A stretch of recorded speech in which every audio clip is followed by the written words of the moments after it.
علیکم ورحمۃ اللہ وبرکاتہ نحمدہ ونصلی علی رسولہ الکریم۔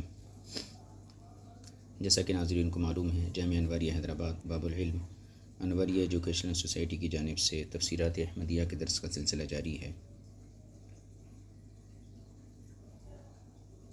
آج ہم مسئلہ نمبر 46 سے سبق شروع کریں گے۔ مسئلے کا عنوان ہے فرشتوں پر انسان کی برتری اور کفار کا ایک دوسرے کے ساتھ نکاح کرنے کا بیان۔ یہ بہت اہم عنوان ہے اور اس کے تحت کوشش یہ کریں گے کہ انبیاء علیہم السلام کی جو بعثت ہے یا جن حضرات کو اللہ نے نبوت اور رسالت کی منتخب فرمایا ہے، ان کے انتخاب کی وجہ کیا ہے، اور اسی ضمن میں انبیاء علیہم السلام کی جو خصوصیات ہیں وہ ذکر کرنے کی انشاءاللہ کوشش کریں گے۔ پہلے ہم آیت کریمہ اور اس کے تحت جو تفسیر صاحب کتاب نے ذکر کی ہے ان تفسیر کی طرف توجہ دیتے ہیں۔ قرآن کریم کی آیت کو پہلے تلاوت کر لیجیے۔ اعوذ باللہ من الشیطان الرجیم، بسم اللہ الرحمن الرحیم۔ ان اللہ اصطفى آدم ونوحا وآل ابراہیم وآل عمران علی العالمین ذریۃ بعضها من بعض واللہ سمیع علیم۔ صدق اللہ العظیم۔ آیت کا معنی یہ ہے، ان اللہ اصطفى آدم ونوحا وآل ابراہیم وآل عمران علی العالمین۔ بے شک اللہ تعالیٰ نے آدم، نوح، آل ابراہیم اور آل عمران کو دنیا والوں پر چن لیا۔ ذریۃ بعضها من بعض، بعض کی اولاد ہیں۔ واللہ سمیع علیم، اور اللہ تعالیٰ سننے والا جاننے والا ہے۔ یہ اس کا مرادی معنی ہو گیا۔ اب آگے اس آیت کی تفسیر کے حوالے سے صاحب کتاب نے جو تصریحات بیان کی ہیں ان پر توجہ دیجیے۔ فرماتے ہیں، آیت کریمہ کا لفظ ان اللہ اصطفیٰ، بے شک اللہ نے چن لیا، یہ اس بات پر دلالت کر رہا ہے کہ بشر یعنی انسان کی فرشتوں پر تفضیل ہے۔ اللہ نے چن لیا، اس کی دلالت اس بات پر ہو رہی ہے کہ انسان کو فرشتوں پر فضیلت حاصل ہے، یعنی انسان فرشتوں سے افضل ہے۔ یہ دلالت اس طرح ہے کہ اللہ تعالیٰ نے حضرت آدم، نوح، آل ابراہیم اور آل عمران کو تمام جہانوں یعنی جہان والوں پر تفضیل کی صراحت فرمائی ہے۔ یعنی اس آیت میں اللہ نے ان حضرات کو تمام جہان والوں پر فضیلت عطا فرمائی۔ حضرت آدم اور حضرت نوح علیہم السلام دونوں پیغمبر ہیں، اور آل ابراہیم اور آل عمران سے مراد اگر خود حضرت ابراہیم علیہ السلام اور عمران ہیں تو پھر حضرت ابراہیم علیہ السلام یہ پیغمبر ہیں، لیکن عمران پیغمبر نہیں۔ تو آل ابراہیم اور آل عمران سے مراد اگر خود ابراہیم علیہ السلام اور عمران ہیں تو ابراہیم علیہ السلام تو پیغمبر ہیں، لیکن عمران پیغمبر نہیں۔ اور اگر آل سے دونوں جگہ مراد ان کی ذریت اولاد ہے، یعنی آل ابراہیم میں ابراہیم علیہ السلام کی ذریت مراد ہو اور آل عمران میں عمران کی ذریت مراد ہو، تو اگر دونوں جگہ آل سے ان کی ذریت یعنی اولاد مراد ہے تو پھر واضح ہے کہ ان دونوں کی اولاد میں سے کچھ حضرات تو پیغمبر ہوئے اور دوسرے غیر پیغمبر تھے۔ اور یہ بھی کہا گیا ہے کہ آل ابراہیم سے مراد حضرت اسماعیل، حضرت اسحاق علیہم السلام اور ان دونوں کی اولاد ہے، جس میں حضور سرور کائنات صلی اللہ علیہ وسلم بھی داخل ہیں۔ اور آل عمران سے مراد حضرت موسیٰ اور حضرت ہارون علیہم السلام ہیں، جو دونوں حضرت عمران کے صاحبزادے ہیں۔ یا پھر آل عمران سے مراد حضرت عیسیٰ علیہ السلام اور مریم بنت عمران ہیں۔ ان دونوں عمران نامی اشخاص کے درمیان 1800 سال کا وقفہ ہے، یعنی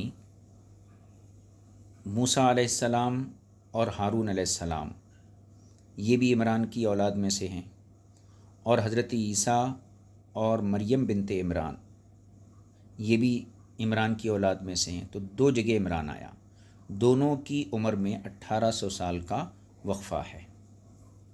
مختصر یہ کہ اس آیت سے یہ مفہوم حاصل ہوتا ہے کہ حضرات انبیاء کرام اور ان کے علاوہ دیگر انسانوں کی تمام عالم پر تفضیل ہے، یعنی تمام عالم پر ان کو فضیلت دی گئی ہے۔ اور یہ بات بھی واضح ہے کہ فرشتے بھی ایک عالم ہیں، لہٰذا نتیجہ یہ نکلا کہ بشر کی ملائکہ پر تفضیل ہے، فضیلت ہے۔ پھر اس تفضیل میں بھی تفصیل ہے، یعنی یہ جو فضیلت بیان کی گئی کہ انسانوں کو ملائکہ پر فضیلت ہے، تو اس فضیلت میں بھی اب تفصیل ہے۔ وہ یہ کہ انسانوں میں سے حضرات مرسلین کو یعنی رسولوں کو ان فرشتوں پر فضیلت ہے جو رسول کہلاتے ہیں، یعنی انسانوں میں جو رسول فرشتے ہیں، انسانوں میں جو رسول ہیں انہیں ان فرشتوں پر فضیلت حاصل ہے جو فرشتوں میں رسول ہیں۔ حضرات مرسلین اکرام ان فرشتوں سے افضل ہیں جو رسل الملائکہ کہلاتے ہیں، اور رسل الملائکہ عام انسانوں سے افضل ہیں، اور عام انسان عام فرشتوں سے افضل ہیں۔ آیت کریمہ کا مقصود یہ بیان کرنا ہے کہ جنس بشر کی جنس ملائکہ پر تفضیل ہے، یعنی جنس بشریت جن کی جنس ملائکہ سے افضل ہے۔ کیا تم غور نہیں کرتے کہ انسانوں میں رسولان گرامی ان فرشتوں سے افضل ہیں جو رسل الملائکہ کہلاتے ہیں، یعنی انسانوں میں جو رسول ہیں وہ ان رسولوں سے افضل ہیں جو فرشتوں میں رسول کہلاتے ہیں، جبریل، میکائیل، عزرائیل، اسرافیل۔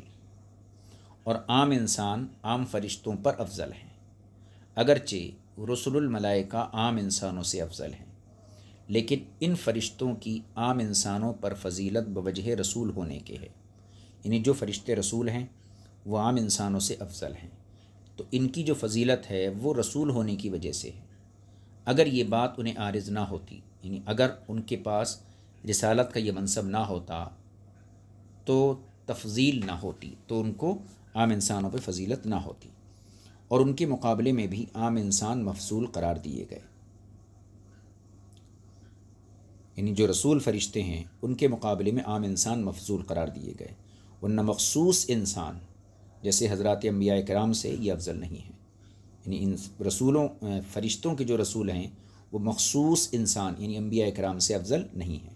تو معلوم ہوا کہ یہ بات عام مخصوص البعض ہے۔ یہ اگرچہ قطعی ہوتی پھر بھی ضمنی حکم کے لیے کافی ہوتی، یہ اگر قطعی نہیں ہوتی پھر بھی ضمنی حکم کے لیے کافی ہوتی، یعنی یہ بات جو ابھی ذکر کی تفصیل جو بیان کی گئی فضیلت کی، یہ اگر قطعی نہیں بھی ہوتی پھر بھی ضمنی حکم کے لیے کافی ہوتی، اور ضمنی حکم یہ نکلا کہ انسان کی فرشتوں پر فضیلت ہے۔ امام سعد الملت والدین رحمۃ اللہ تعالی علیہ نے اسی طرح اس مقام پر تقریر کی ہے۔ قاضی بیضاوی نے بھی اس سے تمسک کیا اس آیت سے، اور بعض دفعہ انسانوں میں حضرات انبیاء و مرسلین اکرام کا رسل الملائکہ پر افضل ہونے کا حضرت آدم علیہ السلام کے قصے سے بھی استدلال کیا جاتا ہے، یعنی ایک فضیلت کا استدلال تو اسی آیت سے کرتے ہیں کہ اللہ نے تمام رسول اور نبی انسانوں میں مبعوث فرمائے جن کے اوپر احکام الہیہ پہنچانے کی ذمہ داری رکھی گئی، اور بعض حضرات نے انسان کی یعنی بشر کی فرشتے کے اوپر فضیلت کو ثابت کیا ہے حضرت آدم علیہ السلام کے قصے سے۔ وہ کیا ہے؟ اس میں حضرت آدم علیہ السلام کو مسجود ملائک بنایا گیا۔ اب ظاہر سی بات ہے جس کو مسجود بنایا گیا وہ ساجد سے افضل ہوا، لہذا انسان ملائکہ سے افضل ہوا، اور بھی کئی آیت سے استدلال کیا جاتا ہے۔ معتزلہ کہتے ہیں، اور یہی موقف بعض اشاعرہ اور فلاسفہ کا بھی ہے، وہ کیا کہتے ہیں؟ ملائکہ مطلقاً افضل ہیں، یہ معتزلہ کا موقف ہے، اور فلاسفہ کا بھی یہی موقف ہے، اور بعض اشاعرہ کا بھی، کہ ملائکہ مطلقاً افضل ہیں، جس کی دلیل یہ دی جاتی ہے کہ فرشتے معصوم ہوتے ہیں، اور بشر لذت حسیہ اور نفسانی شہوات کے باعث گناہ گار ہوتے ہیں، یعنی انسان کے اندر حسی لذت بھی رکھی گئی ہے، کھانے پینے کی لذت ہے، کپڑا پہننے کی لذت ہے، اور نفسانی شہوتیں بھی ہیں اس کے اندر ہیں، تو حسی لذت اور نفسانی شہوات کی وجہ سے یہ انسان گناہ گار ہوتا ہے، اور فرشتے معصوم ہوتے ہیں، لہذا عصمت پر نظر کی جائے تو ملائکہ مطلقاً افضل قرار پاتے ہیں۔ دوسری دلیل ان کی یہ قول ہے اللہ تعالیٰ کا، لن یستنکف المسیح ان یکون عبدا للہ ولا الملائکۃ المقربون۔ اللہ تعالیٰ کا بندہ ہونے سے نہ تو حضرت مسیح علیہ السلام ناراض ہوتے ہیں اور نہ ہی مقرب فرشتے ناراض ہوتے ہیں۔ تو اس آیت میں ادنا سے اعلیٰ کی طرف ترقی ہے، یعنی پہلے حضرت مسیح کا تذکرہ کیا کہ حضرت عیسیٰ علیہ السلام اللہ کا بندہ ہونے سے ناراض نہیں ہوتی اور نہ مقرب فرشتے ہوتے ہیں، تو ادنا سے اعلیٰ کی طرف ترقی ہے۔ ادنا گویا کہ یہاں پر حضرت مسیح اور اعلیٰ فرشتے ہوئے، لہذا فرشتوں کی جب انبیاء کرام پر تفضیل ہوئی تو دوسرے انسانوں پر خود بخود تفضیل ثابت ہو جائے گی۔ اس کے علاوہ اور بھی بہت سے نصوص سے یہ حضرات بطور دلیل پیش کرتے ہیں، یعنی فرشتے مطلقاً افضل ہیں، اس دعوے میں اس آیت کے علاوہ اور بھی بہت سی نصوص یہ حضرات پیش کرتے ہیں۔ اس کا جواب یہ ہے کہ انہوں نے کیا کہا کہ انبیاء بشر معصوم نہیں ہوتا ہے، اس کے اندر حسی اور شہوانی لذتیں ہوتی ہیں، جبکہ فرشتہ معصوم ہوتا ہے، تو عصمت پر نظر کی جائے تو فرشتے افضل ہوئے۔ تو اس کا جواب یہ ہے کہ کمال یہ ہے کہ کسی میں گناہوں کی قدرت پائی جانے کے باوجود وہ گناہوں سے بچا رہے، یہ کمال کی چیز ہے۔ فرشتوں میں یہ بات نہیں پائی جاتی۔ اب ایک انسان ہے، نابینا ہے، وہ اگر کسی غیر محرم کو نہیں دیکھتا تو یہ کوئی کمال کی بات نہیں ہے۔ کمال یہ ہے کہ اس کے پاس آنکھیں ہیں، دیکھنے کی طاقت ہے، پھر بھی وہ اپنے اختیار سے غیر محرم سے نظریں بچاتا ہے، تو یہ کمال کی چیز ہے۔ تو کمال یہ نہیں کہ گناہ کا مادہ ہی نہیں، کمال یہ ہے کہ گناہوں کا مادہ ہے، گناہوں پر قدرت بھی ہے، اس کے باوجود گناہوں سے بچا رہے، یہ کمال ہے۔ فرشتوں میں یہ بات نہیں پائی جاتی، کیونکہ ان میں لذات حسیہ اور خواہشات نفسانیہ سرے سے ہوتی ہی نہیں ہیں جو گناہ کا باعث بنتی ہوں۔ تو یہ تو جواب ہوا پہلی والی دلیل کا کہ جو انہوں نے کہا کہ ملائکہ معصوم ہوتے ہیں۔ رہا آیت کریمہ میں ادنا سے اعلیٰ کی طرف ترقی کا معاملہ، وہ تسلیم ہے، لیکن یہ ترقی وہ نہیں جو مدعی بنا رہے ہیں، بلکہ یہ ترقی اس بات میں ہے کہ ماں باپ کے بغیر پیدا ہونے میں ہے۔ حضرت میاں یعنی یہ ترقی جو ہے ماں باپ کے بغیر پیدا ہونے میں ہے۔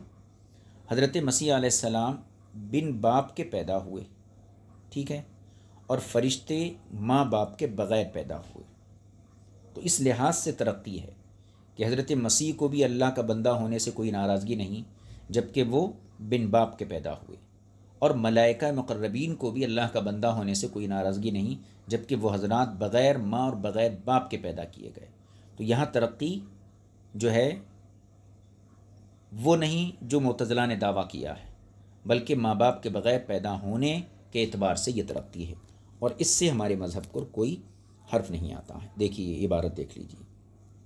رہا آیت مذکورہ میں ادنا سے اعلیٰ کی طرف ترقی کا معاملہ، وہ تسلیم ہے، لیکن یہ ترقی وہ نہیں جو مدعی بنا رہے ہیں، بلکہ یہ ترقی اس بات میں ہے کہ ماں باپ کے بغیر پیدا ہونے میں ہے۔ حضرت مسیح علیہ السلام بن باپ پیدا ہوئے اور فرشتے ماں باپ کے بغیر پیدا کیے گئے۔ اس موضوع پر گفتگو کافی طویل ہے جو علم کلام میں معروف و مشہور ہے۔ آگے دیکھیے، آیت میں لفظ ذریتن آیا ہے۔ ذریتن لفظ آل سے 2 مرتبہ آیا،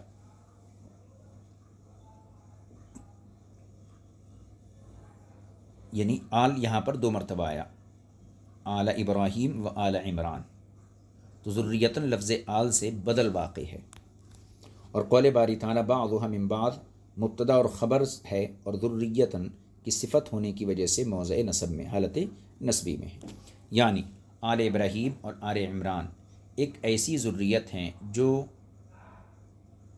مسلسل ہے، یعنی جن کے بعض سے الگ ہوئے ہیں، جس طرح ایک درخت سے مختلف شاخیں نکلتی ہیں، مثلا حضرت موسیٰ علیہ السلام اور حضرت ہارون علیہ السلام عمران سے، اور عمران یسہر سے، یسہر فاحش سے، فاحش لاوا سے، لاوا حضرت یعقوب سے، حضرت یعقوب حضرت اسحاق سے، اسی طرح حضرت عیسیٰ علیہ السلام حضرت مریم کے بیٹے، حضرت مریم عمران کی بیٹی، عمران ماشان کے بیٹے، ماشان کا تعلق یہودا سے ہے جو حضرت یعقوب علیہ السلام کی اولاد میں سے ہے۔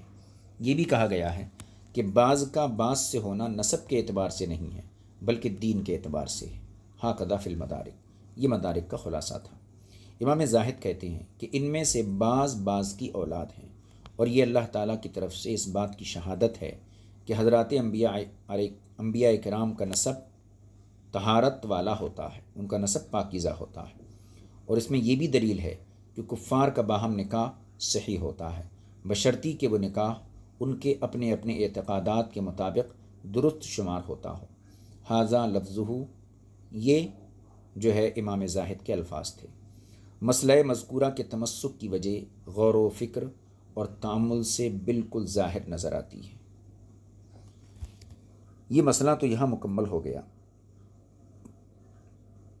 اور صاحب کتاب نے جو اس کی تفسیر کے ضمن میں بیان کیا وہ اختصار کے ساتھ انسانوں کی فرشتوں پر فضیلت ذکر کی ہے۔